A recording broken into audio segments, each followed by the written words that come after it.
Well, hello folks, welcome to the final episode of the third season here at Riga FC. I am the Custard Prophet, and we're finishing up the Euro Cup group draw. We're not going to be qualifying, but we're going to go for our first 3 points. Okay, well, let's resolve the elephant in the room. First of all, I don't have a face cam on, and this is just because I currently am not particularly well. So with all coughing and stuff, I want to make sure that there are a few jump cuts as possible. So we will do it with the face off, so you don't have to see the snotty version of me, and I can make this a little bit more seamless. So last time we were together, we had just played Valmiera in the cup final, and we lost in the cup final. And you can see this is how things have gone in recent times. We played Auda at home in the league. All the league's already sorted. We sorted that all the way back here against RFS. So this was just a formality. Zadam, Leo, Pantelev and Kiris getting the goals. Then Tukums at home, 6-1 victory. Erglis getting a goal. It's good to see that. Pantelev with one. Samoliev, Krolis, Leo and Meshaninov, 6 different goal scorers. Just finishing off in the league, Dynamo Riga, they've been relegated, but we sent them down with a 4-0 victory. Krolis with a couple, Brizola and Leo. In the Euro Cup, though, we had games left against Arsenal. We played them at home, and actually we did okay. I felt we played quite well here. We just didn't get what we needed out of it. I mean, we didn't deserve anything out of it, but if anything, we deserved something out of the one where we lost 1-0. Probably not this one, but it was a solid performance. They didn't overrun us. The game I'm really disappointed with is this game against Trabzonspor. We lost 3-0 and just looked a bit rubbish in this game. You'll see we had a Reynolds in goal just because we have an injury to Ozils, I think. So this is the league, and you can see what happened. Red Star actually got a victory over Arsenal, which is a massive thing for them. So they were 1-0 down, but Arsenal came back to win. Red Star came back to win that against Arsenal. So we're on 1 point. Very disappointing, but I would like to get a victory here over Red Star. They've not done much at home, away from home. Looking at it, they lost against Arsenal and drew against Trabzonspor. So I'm hoping we can get something out of this. Just anything, just to get some money into the club. I know we don't really need it, but you know, I'm a greedy bugger. Let's get into it. Let's see how we do here. We've set the team up already. We've got a few players out. Let's have a look at the team. This is what we're going with. You can see we've got Reynolds in goal because I forgot. Yes, Ozil's contract has expired. That's the reason he's not at the club. His contract has expired on the day of the, I think it was the Arsenal game. His contract expired and he just left. So we've been forced to play. We've been forced to play Reynolds, and we don't really have backup because Izijevs, who's this our player who has been backup, is not registered, so we can't play him. And there was a couple of other players. You'll see the squad's a lot smaller. There were a couple of other players who left as well. We'll have a look at that at the end of the game. So the team we're going with here: Krolis leading the line, McManaman on the left, Leo on the right, Kigurs playing alongside Pantelev, with Guliev just behind them two, Kalinin on the left of defence, Malyarov on the right, and the back and the centre of defence, Kotakovs and Yadakanakis, with Reynolds in goal. You'll see we've got injuries to Zadam and also Meshaninovs, and it's a slightly weakened side from what we had before. But I wanted to do this. I wanted to play this so I get a chance today to run through pre-season, because I think it's going to be important pre-season to really try and start to build this team a little bit more.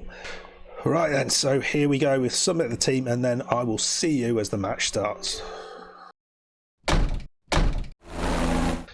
Well, it's a bit snowy in Riga. Maybe that will work in our favour, although I imagine Serbia gets its fair share of snow. Let's kick off. We'll start on a balanced approach. I feel we have the chance to do something here. And Krollis is straight through. Oh, and he didn't finish it off. What a start that would have been. Krollis just blasts through. Look at the crowd. We never get a crowd quite this full, but it's going the other way now. Well, it's a good start here. So that's pretty pleasing. But is the highlight continuing? What is going on? Why are we still seeing this? Come on. That one's hit the bar, so it's kind of 1-1 in terms of chances. Was this is he? Yeah, another chance. Jesus. It's Leo now have got it. Pantelev. Guliev. Back to Yadikanakis, and I thought I've never seen quite as many chances one after the other. Here's an opportunity, and it's hit the bar. Oh, that's annoying. We've been so close at the start of this game. Well, after that completely insane start, there was literally nothing else that happened. It's a really even game. I feel it's there for the taking if we want it. So we'll focus the team. We're going to go into the dressing room.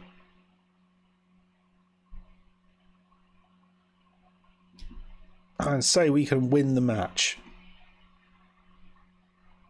I might actually, at the start of this, I was going to do a change. We have got Erglis on the bench, he is improving all the time, this young man. But I don't think we're going to bring him on just yet. I think what we will do is bring Kigers off and put Mbengwe alongside Kigers.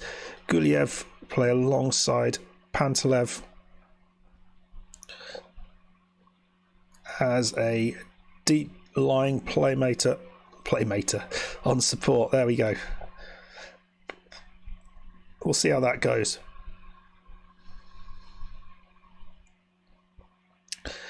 I don't think this is a real highlight. Kigers hasn't even come off. It's Sonogo. That's just wide. It was a highlight. Wonder if it's ex-Arsenal player Sonogo. Right, we have a highlight. Malyarov into Leo. Ball in. And Kalinin doesn't get his head to it, but we still got it. Yadikanakis. It's forward to Pantelev. Leo. Come on, mate. Malyarov. Yadikanakis, Pantelev. You've got it. Leo. They're going forward. Mbengwe. In it goes. And Krollis finally, his third effort. And he manages to turn it in. Very, very nice. And this is what we wanted to see.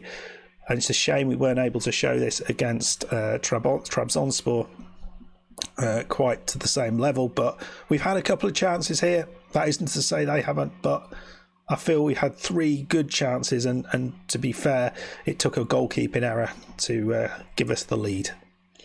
Well, Malyarov is looking tired. In fact, they're looking absolutely shattered. We've got the opportunity to do this, so we'll bring on Savelnieks, who is a very good right back. We're going to have some good players down the right side next season. Well, it's a chance for them. 76 minutes on the clock. Corner in. And we managed to hold that off, and the player came in at the far post. That looked a bit of a danger. We have got Krollis looking tired, and Reynolds almost missed that. Jesus, we are going to change a tired-looking Krollis for Erglis. I just wonder whether we swap those two around. Mbengwe, whether we want him a little bit higher up. I don't get that, because it's 3 grey stars there. That doesn't make any sense. I think that's a mistake. So we'll do a deep line forward on attack. There we go. Come on, Dragovic. And he's through. No, he's not. Savelnieks does what he needs to do. and back to Reynolds. Can we pick this up? Probably not. It's just over the top. 83 minutes, and he's going forward again. It's kind of hard to see quite where the ball is with this snow. Reynolds, he's going high and long again, and Bengway is a big lump of a unit, and hits Raukovic on the right side.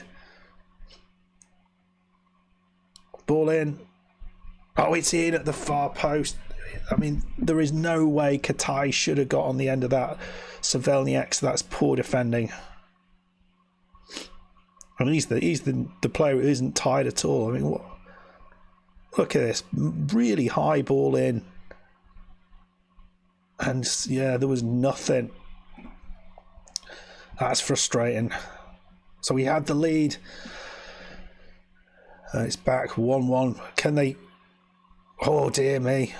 It's hit the like the angle of post and bar there. They're coming back at us here. I don't like this. We're looking tired. We'll go cautious. I don't like this at all. Corner. Ball in.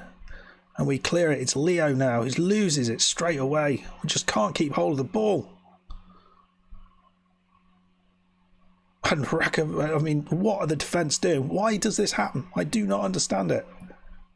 Well, in the end, I think a draw is probably the fair result. They certainly absolutely smashed us in this period here at the end of the game. Not sure what was wrong there. I sort of look at them. It's hard to say. I can't see how tired they are, but I thought they were similarly tired to us. I mean, they had so many cards. But, yeah, we got to the end of the match and we finished 1-1. And, yeah, it's interesting, that 70-minute mark, as was a comment in another video, the team just kind of turn off. And, yeah, we need to have a look at that and figure out why that is, whether that's a fitness issue, whether that's a tactic issue, or whether that's a sort of player attribute issue. But a 1-1 draw, it's not a bad result, and we come away with more points. 3 points would be much better. And they were still gunning for it as well, weren't they? If they'd won that, then depending on their results against Trabzonspor, they could have got through that. Well, Arsenal, as you can see down the bottom here, having a bit of a battle with Trabzonspor in that game. Yeah, I'm not too disappointed with that. We could have held on maybe. £179,000. We're not going to sniff at that. We know we've got more money coming in the in the pre-close season because of our dodgy sponsorship deals. We've got currently 17 million in the bank, 30 million transfer budget. Not that we could spend any of it. We've got loads left in the wage bill, but at the minute we can't bring players in because we can't see any players who will improve the squad, or if we can, they aren't interested, or they want ridiculous sums of money to come here. And I don't want to upset the rest of the team, so we're going to have to think about how we can make this work. Now we've got Erglis. Now we've got Erglis in the team. I think we have to start to give him games next season. He should get a lot of games so we can develop him into the 5-star player he could potentially become. Lots of good things here. As FM Lama says, he's fairly professional. He's got good personality. He's got the player trait, shoots with power. That might be a bit of a problem maybe, but maybe if we can get him place his shots or something like that, that might be an idea. Let me know what you think about that. But overall, the season hasn't been terrible. Let's just move forward until we get into the end of season review. Here we go. So, we'll start with the players in. I mean, there was 2 or 3 really, really good signings. I think certainly the first 4 there have made a big impact in the squad. Really happy with that. McManaman, happy enough with him. But I think overall the signings in, actually, pretty pleased with that. They're very, very strong signings in. Out, well, as always, I don't necessarily want to get rid of all these players, but Pejovic, He was, Nasharov. This is someone I didn't really want to go. Lipusek, but it is what it is. Savonen, that's fine. But then you sort of come down here, the likes of Wesley Nata. You don't want Wesley Nata to go. Parovic, he's a good player. Didn't really want him to go. But other than that, Jurisic maybe. I mean, we've got good money for him, not it. Ozils, I know there was no one who liked it. We've got to sort out the goalkeeping situation next season, because and I'm just finding literally no one. So we finished top of the league, easily top of the league, less points than last season, but I think average attendance is up on last season. I think 25% up on last season, so that's good. We still need to get it up further. In the European Cup, we lost to Molde, a little disappointed with that. We got through to the group stages of the Europa League. Just did not get going in that group stages, did we? And the Latvian Cup, we lost in the final. Second straight season. 10-0 victory over Europa. We remember that. We got a lot of money coming in. Haven't quite got the prize money we did last season, but, 4.789 million is not to be sniffed at, is it? Kurikin's a left back. That's a strange idea. I wouldn't have put him there. And player of the season, of course, it's Raymond Krollis. Signing of the season is Shalinov, of course. Top goal scorer is Krollis. Pantalev got the most assists. Lots and lots of records broken. Brazola getting the oldest goal scorer, still at the club. Lots and lots to be happy about there. I think it's been a reasonable season. A reasonable season. I think European football was a little disappointing in terms of the results, and I think the squad needs a little bit more of a. We need to work a little bit on the squad. I think there's players missing. Areas that are not nearly strong enough. I think the centre of midfield. We need a good defensive midfielder. I think we've got two good strikers, but some good backup on left and right midfield. We don't have Gabriel Ramos anymore. Likes to that. So lots of things. I think areas that we could improve.